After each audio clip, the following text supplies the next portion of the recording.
Hello and welcome to today's Coffee Break conversation. Today I'm joined by Simon Henry, who is the National Youth Officer for the Church of Ireland Youth Department. Hi Simon, it's great to see you this afternoon. Simon, a lot Hi, of Andrew. our young people will know you from Mainstage at Summer Madness. Obviously you work for the Church of Ireland Youth Department. I am representing today. Andrew, you are representing today all our merch, so thank you. Free publicity is always welcome. And you can notice the banner behind me, Church of Ireland. Woo! So for those that don't know you, do you want to tell us a bit about who you are, sort of what your job is? Folks, it's good to be with you in this Coffee Break conversation, wherever you're watching from. I'm Simon Henry, so my job is a very fancy title of National Youth Officer for the Church of Ireland. So don't be, disguising the fancy job title. I'm a dog's body, basically. So my job is to support the development of youth work across the Ireland North and South. So my job is 32 counties. So we exist to equip youth workers through training, through finance, through loads of different things. And I also work very closely then with other denominations as well through collaboration and partnership. Writing resources and supporting youth workers with resources, supporting our diocesan scene as well. The Church of Ireland is a very large network. So yes, they employ me to cover all of that. So it's very interesting, and it's even more interesting trying to do that now from a spare bedroom that's now an office. So So Simon, obviously it's Tuesday and me and you should probably be heading up the road to Glenarm today for Summer Madness. I know our young people are gutted that on Friday they're not going to be heading up the road, but how strange has that been for you? It has been really strange because at this time of, well, even as you know, Andrew, I'm usually in meetings about madness from December onwards usually, and the Mainstage team together from February, regular pray and do stuff. And usually for me and my department, because CIYD run the Connect venue there for over 18s, and we're usually in full preparation mode and getting a team together, run around macro, looking at decoration. We're doing that most of May and June. So it has been strange. It has been so strange. It really has. Although I am convinced that, maybe God is just telling us all to slow down in some shape or form as well. But it has been very strange. It's a personal and professional highlight of my year. So I mean, it will be so strange. It really will be. But maybe we all just need to take a breath and relax. Who knows? Yeah. I think it's the first time in the 33 years that people will be praying that it rains for those 5 days. But obviously that's one big change that's happened to your job. But obviously your job is a lot about supporting youth workers anyway. But I'm sure you've had youth workers like me on the phone a lot more, wanting more support and help at this time. So kind of how has your job changed with COVID? Yeah, I mean, I must say the first few weeks were bizarre. I'm sure for everybody, bizarre. Like, what is this whole working from home thing? And actually, I brought this banner home with me to make my office feel like an office, because this was just a spare bedroom.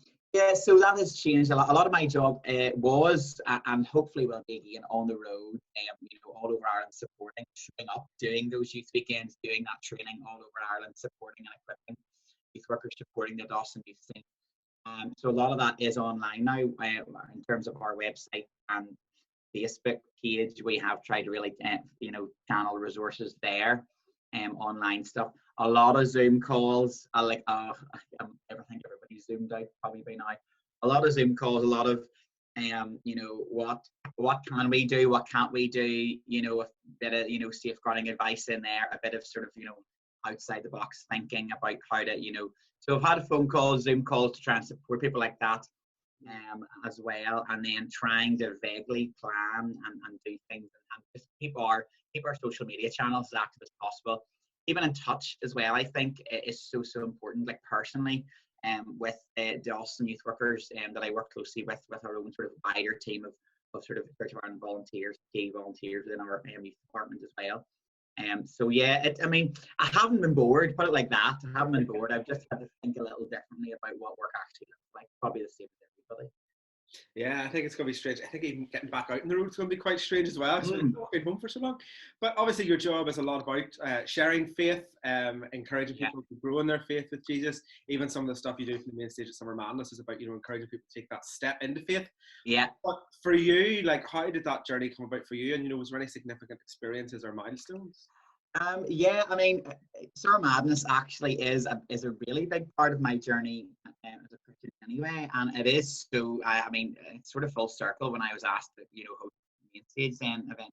I have been at Summer Madness as a young person, and being amazed by God speaking to me and experiencing everything that He has to offer in that setting.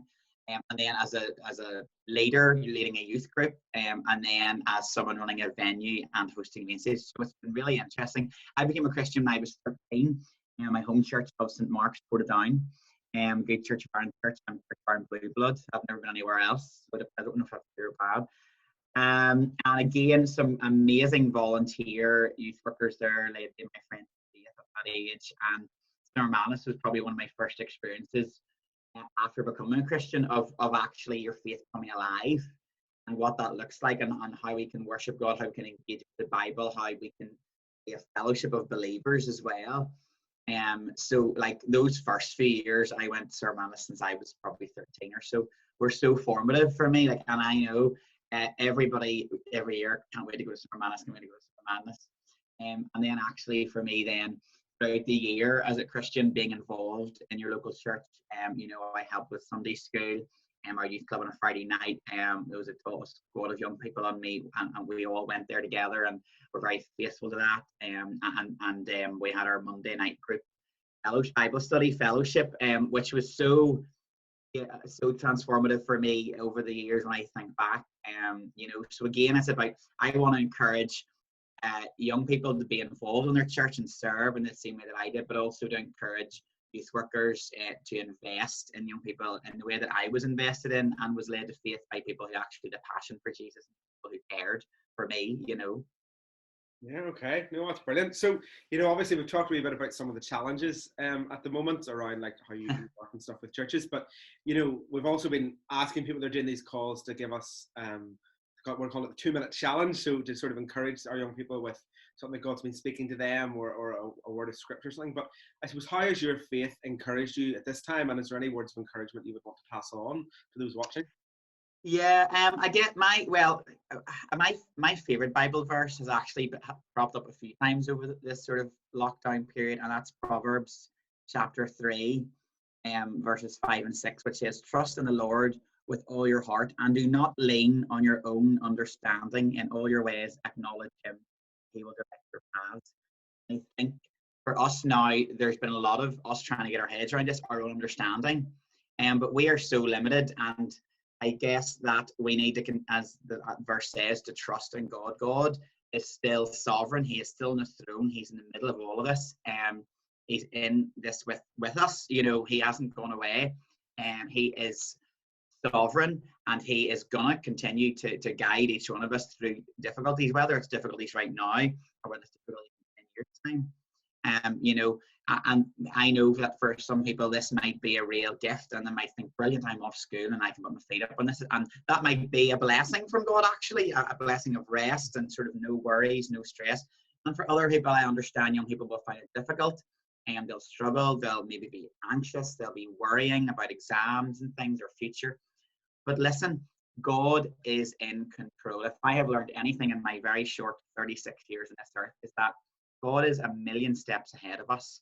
And if we trust in Him and we do it every day, and we ask God to help us and try our very best to give Him our worries and not keep them for ourselves, He will guide us.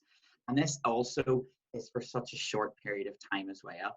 And I think when you're a teenager, when you're a young person, sometimes things can seem like forever. But when you look back, this will be like a blip. Andrew, you and I both know our teenage years were a long, long time ago, and they go by like, yeah. So I guess my challenge is just keep on going and don't worry, and do what that Bible verse from Proverbs says, to trust in God and don't lean on your own understanding. Our wee brains are tiny. We'll never be able to get our heads around this whole thing, but God is good. He is sovereign. He is with us.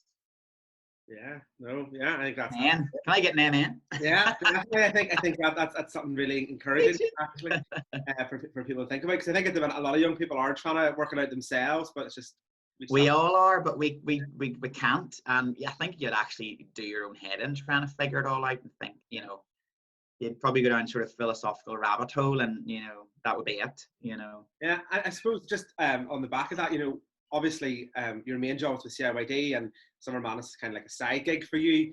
But like Side I have hustle. on that stage beside you, I get the really boring job of doing the health and safety announcement every year. Very important, Andrew. Very important. It's quite overwhelming seeing all those people in front of you. But actually, what is that like in those key moments where people are starting to come to faith? Like, what's it like being able to stand there and watch that? It's an absolute privilege and an honor. And listen, every time I run up those wee steps and go onto the stage, like genuine, like people think that, you know, me and whoever's with me, Beth or Hannah or other ones who have done it with, it's like they just kind of, it just all happens. But it's just like, it's like the magic of live TV. It's like my inside, my whole body's like this. I'm like, please God, just give me the right words here, and please God, just help everything go to the right time and everything, and you know, make sure the band works. And it's a whole nervous energy, and God just moves through it all, because it's not about us, it's about Him and His presence and about His word being proclaimed and His truth being proclaimed. And we just sort of are a wee side bit of that, you know. And if we can help take people to that, I do actually remember last year, Sir Manus, at the very last day, Beth sort of led us off from the festival back to our homes, and I was watching from the side stage, and I was crying. It was such a privilege to see people worshiping and like people on their knees and stuff. And the word, it really is privileged, even to be asked to guide that sort of meeting and bring it together, or direct young people to prayer ministry, or direct them towards Jesus, or do a call to the altar, as we say, you know. It's an absolute privilege and an honor, and it, you know, that's why Summer Madness has been going for so long, because it works, because it's focusing on God, and it has a pure purpose to lead young people to Jesus, and that's why it continues to survive and thrive, and that's why I'll be back bigger and better next year as well. Yes, I know what you mean. They are the smallest 3 steps, but actually getting up those it's like climbing. Your heart is like this here, because you know what? It's also a really big responsibility. Yeah. And that's why, you know, when I was asked, I was like, don't just say yes to that type of role, because it's a big ask, because and that's the thing as well. Like, if I say the wrong, and I trust and pray that God will lead us, it's a big responsibility to lead a very large tent of people towards Jesus and direct them in that sense, you know. So I always absolutely, you know, the whole body's going like this, but actually I always trust and pray that God will, you know, give us the right words and direction, and He has never failed. And I don't think I have done too strange thing yet. Well, apart from the weird costumes, that's a totally separate thing. Yes, brilliant. So I don't know about you, my coffee is almost done, which means we're coming to the end of our conversation.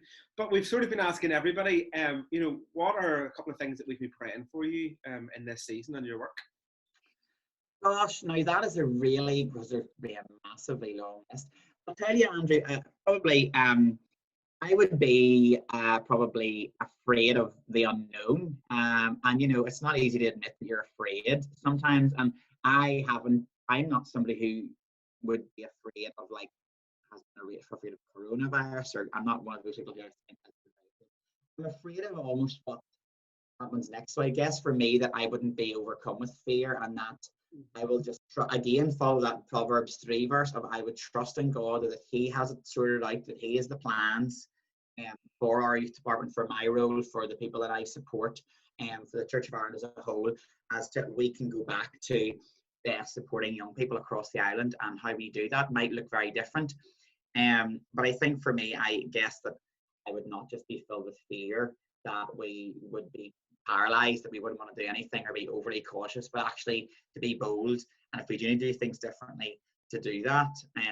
And I guess I do feel that burden of responsibility at times as well, where people are sort of looking to me in our department to lead or to guide.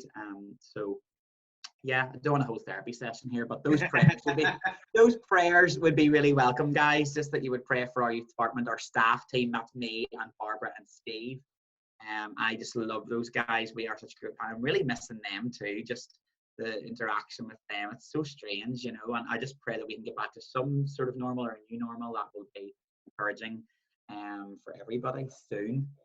You know, but we trust that God is sovereign and that He will guide us as His timing is perfect. You know, so. Yeah. Okay. So Simon, thank you very much. That's been great. That's been great to catch up. Thank you. It has been wonderful. And if you need me again for a cup of coffee, you know, I'm not super busy. I will always make time for you, Andrew. That's brilliant. I'm sure young people can't wait to see you next year. But thanks for joining us. See you later. Yes. All right. Thank you, Andrew. All right, guys. Bye.